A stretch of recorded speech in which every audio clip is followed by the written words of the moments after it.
This morning, our focus is on corn rootworm pressure.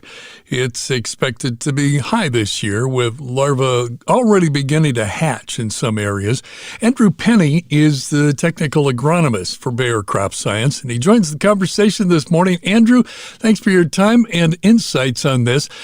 Talk to us about how corn rootworm pressure looks right now in the Corn Belt. It's been one of those years where, with the populations we saw last year and the amount of egg laying that likely took place, factored in with the warm winter, there's definitely concern with the populations and the amount of feeding that's going to go on in a lot of these cornfields across the Corn Belt. It could be another year for higher populations. The biggest challenge, I think, is just the shift we've had with less susceptible populations, but also just the management tactics that we're having to do to control these insects. Historically, we've been able to rely on traits. It's coming to the point where, with these populations, we have such a wide window, whether it's egg hatch and the larva feeding or adults emerging. The window seems like it's gotten wider and longer. Okay, we're pretty early in the season, but I'm guessing the best first step that farmers can do right now is to get out and walk their fields? The best thing we could be doing right now is, if you're in the area where you think you might have extended diapause, be looking for some first-year corn coming off soybeans. Be looking for some lodged corn. If you're in that continuous corn scenario, go out and dig roots. That's the best thing we can do right now. Go out and dig roots, see if there's any feeding. And then once we get past this stage, as we approach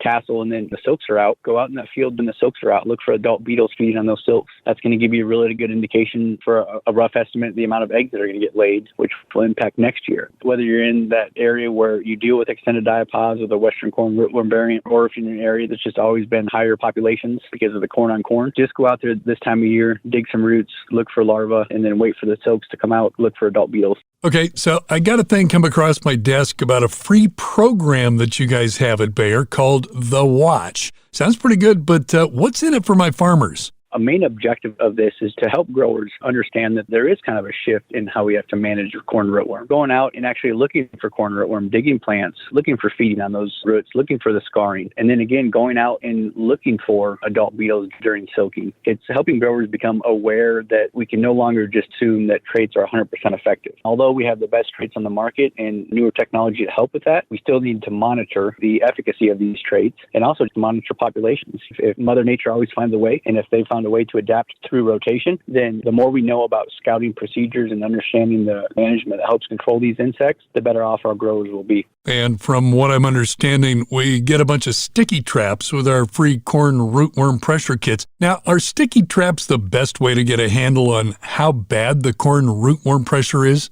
And sticky traps really help us get a good feel for the populations within that area. So putting those out is just a good, quick way, and then checking them in a few days is just a really good way to help the grower understand what the population number they're dealing with is in that field. The best management practice that growers can do is rotation. If you're in a situation where you have high populations, rotation is always going to be the best management practice. But if you're in that situation where you're scouting and understand the populations, a few years corn on corn, we have the best trait on the market that can help control corn rootworm in RNAi technology.